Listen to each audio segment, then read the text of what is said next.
বেসন ছাড়া কত সুন্দর দেখেন, একেবারে মুচমুচে।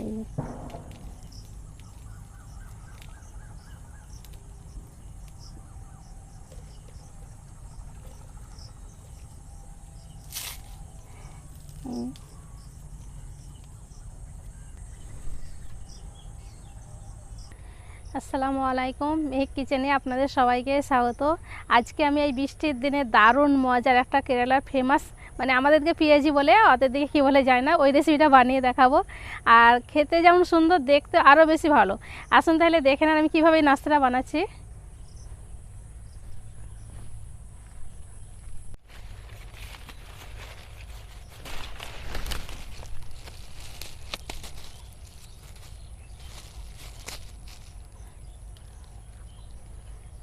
সুন্দর কালার, প্যাকেট করা থাকলেই ভালো হচ্ছে।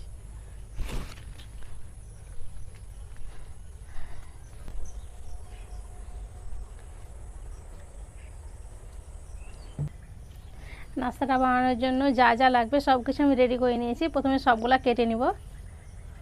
প্রথমে পেঁয়াজটাকে একটু লম্বা লম্বা করে কেটে নেব।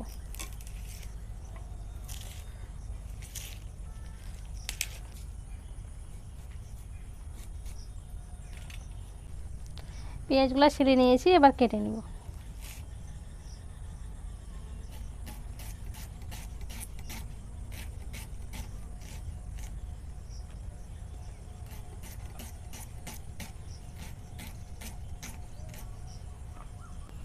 পেঁয়াজগুলো কেটে নিয়েছি, এবার কাঁচা লঙ্কাগুলো কেটে নেব।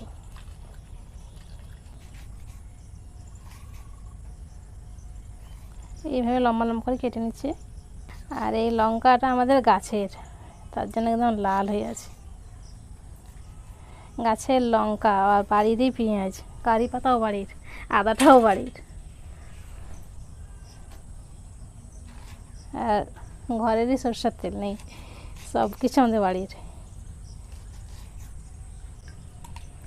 এই যে এক কুচি আদাও নিয়েছি, এটা আবার গ্রেট করে নেব।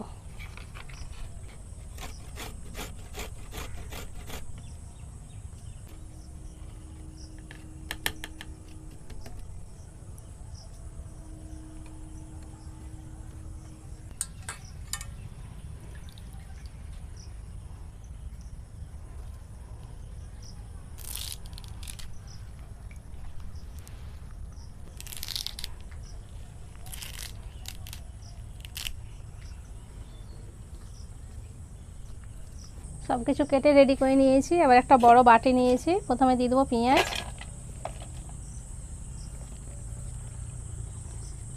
হাত দিয়ে এভাবে ছেড়ে দিচ্ছি।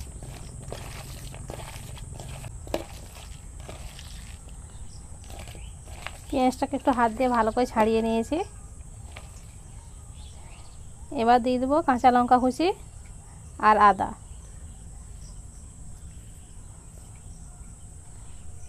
কারি পাতা, তো হাত দিয়ে ছিঁড়ে।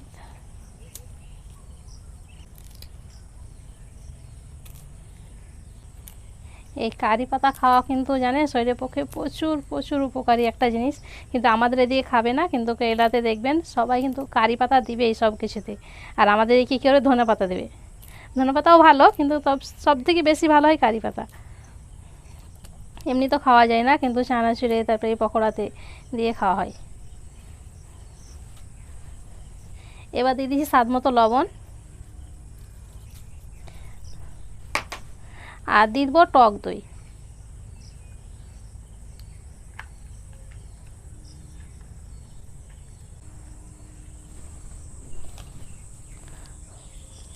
আর এখানে আমি ময়দা নিয়েছি, এবার ময়দা দিয়ে দিয়েছি।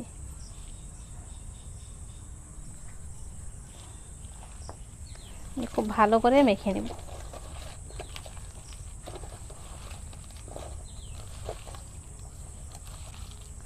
অল্প অল্প ময়দা দিয়ে মেখে নিতে হবে।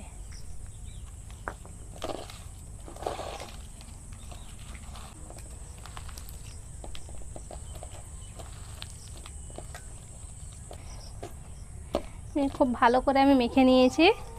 এই যে এবার এইভাবে রেস্টে রেখে দেবো এটাকে 10 মিনিটের জন্য, অনেকটাই সফট হয়ে যাবে। রেস্টে রাখা 10 মিনিট হয়ে গেছে। আর এদিকে আমি চুলোটা ধরিয়ে প্যানটা বসিয়ে দিয়েছি। ভাজার জন্য দিয়ে দিয়েছি তেল।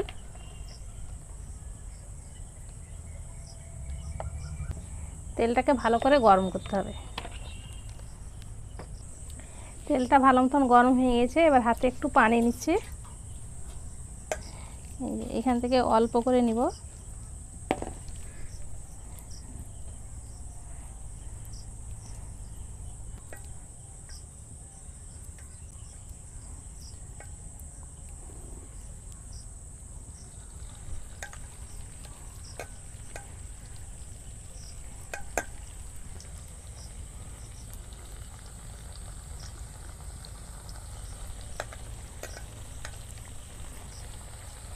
যেই সাইজে করবেন ওইভাবে দিয়ে দিতে হবে, এইভাবে।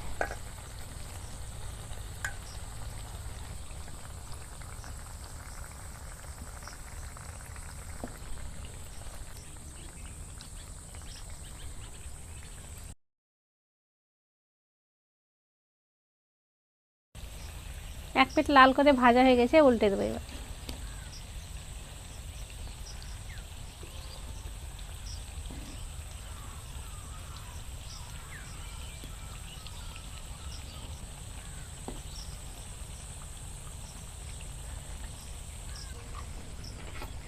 পকোড়াগুলোকে লাল লাল করে ভেজে নিয়েছি।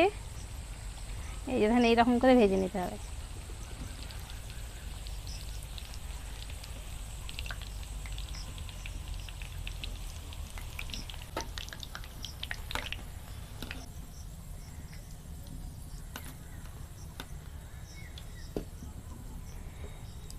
পকোড়াগুলো ভেজে উঠিয়ে নিয়েছি।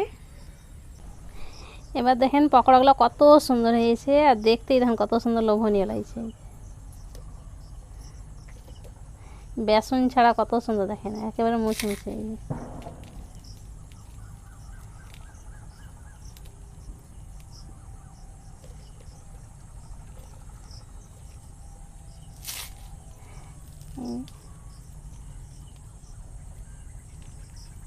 আর ভিতরটা সফট, ওপরটা একেবারে মুচমুচে।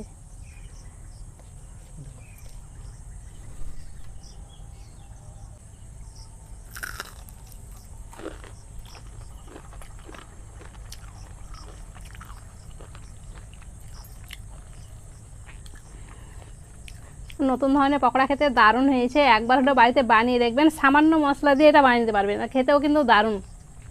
আশা করছি আজকের রেসিপি আপনাদের অনেক ভালো লেগেছে। ভালো লেগে থাকলে প্লিজ লাইক, কমেন্ট, শেয়ার করবেন। আর আমার চ্যানেলটি অবশ্যই সাবস্ক্রাইব করবেন। সবাই ভালো থাকবেন, সুস্থ থাকবেন। ধন্যবাদ।